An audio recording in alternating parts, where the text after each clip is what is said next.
Hi guys, so I'm about to do a review on a game that I've recently finished, another Xbox One game that I've, well, not to completion obviously, and that is Dragon Age Inquisition, the epic adventure that is Dragon Age Inquisition. Good God, this is a big game, and I mean big. So yeah, I just finished it yesterday, well the main story. You can't finish this game completely, it would take you about 100 hours. But yeah, I'm going to talk about the game, what I thought of it, what I think you should get it. If you have an Xbox One, if you have a PS4, go out and get it, because I can see now why a lot of people thought this was the best game of 2014, because it's a very solid game.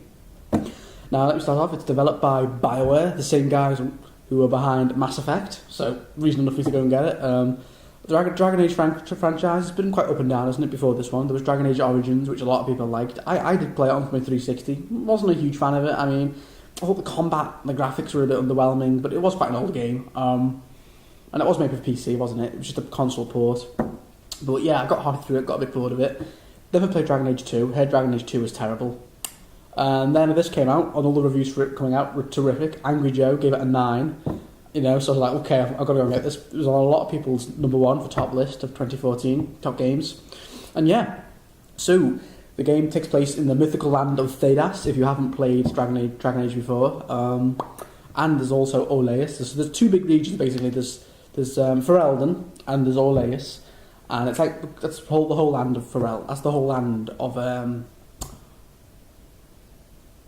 Thedas. Yes, Thedas. I keep forgetting it now. So, and in this game, you play of someone who comes into contact with like this energy orb and lets him seal like rifts, because basically in this game the plot is that dishwasher. And the plot in this game is that this evil villain called Corypheus has come back, who's like a member of the Darkspawn, and he's opening up rifts all across the world where demons are emerging, as you can see on the picture. And you, the Inquisitor, it's your job to seal these rifts and save the world. So, and the Inquisition, they're basically like an secret order who are responsible for like maintaining order in all of Thedas, making sure everyone's alliances are secured. They're like the Jedi, kind of. They're like us Grey Wardens, but they don't take it seriously. The Grey Wardens are like the Wardens play in the first game. And you play as the Inquisitor. You start off as like a low-level ranking soldier, doing a few missions, and then you become the Inquisitor. And you build up a whole crew. It's like Mass Effect 2, you build up this crew, you build up this gang, like you have all these different races. My favourite was Iron Bull, who plays the Qunari. Badass, love Iron Bull. I'll probably play as a Qunari in my second run through, because I played as a human when my first run through. And right off the bat, you'll notice that there is a story about these arcs and about these rifts and everything, how you got to stop it, everything. But seriously, the biggest gem in this game is how big it is. It is a massive game. See, you have all these different areas which you unlock as part of the Inquisition. You can unlock them as you build up power by doing side quests. You unlock all these different areas which you can explore. Like there's like plains, there's forests, there's camps, there's water pastures, there's swamps. There's so many areas you can explore. It's bloody massive, and the amount of stuff you can do is overwhelming. There is so much to do in this game. And I thought Skyrim had a lot of stuff to do. This game, my God, it's up there with Skyrim with the amount of side quests. It's insane. Like, you can play this game for about 10 to 20 to 30 hours without touching the main story, seriously, because there is so much to do in each section of all of the different parts of the maps you can visit. There's a laundry list of different side quests you can do, which all help level up the Inquisition, help spread your influence of the Inquisition, help you gain power so you can unlock different sections on the war table. And the war table is great. It's great. I love this game. And the open world is massive. One of the biggest open world games I've played in a while. Yeah, I think for a lot of people, there's a lot of fan service in this, because if you've played Dragon Age 1 and 2, you can import your save or your decisions into this one, just like you could in Mass Effect 3 and Mass Effect 2. I couldn't do that, obviously, because I hadn't played Dragon Age 1 to completion, and I hadn't played Dragon Age 2, so I just started off fresh.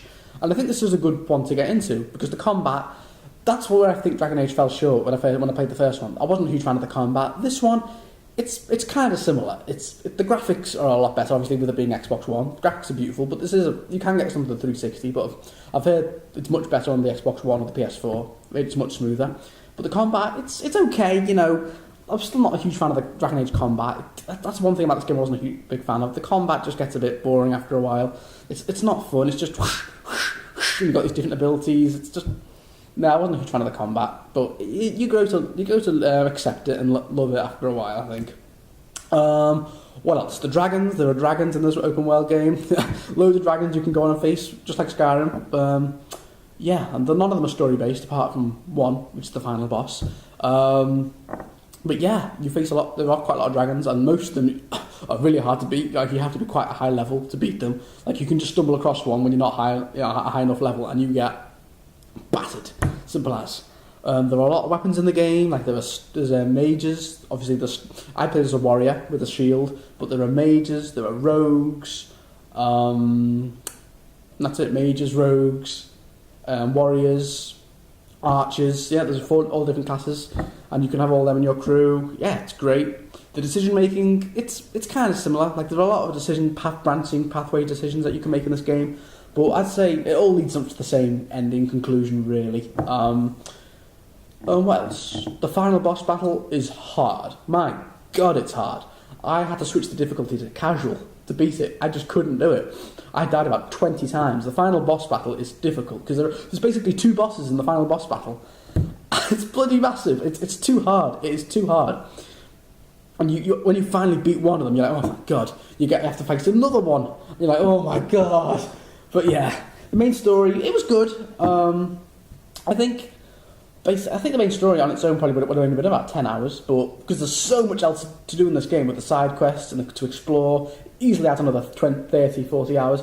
My total runtime when I finished was about 45 hours to this game, so it's big. And yeah, I could easily put in another 20, 30 hours, but what I'm going to do is I'm going to replay the game, I'm going to start off fresh, play as a new character, probably play as a Qunari, because they're badasses, start off fresh, build up a new Inquisition, and yeah, this game is great. I loved it. BioWare, thank you guys.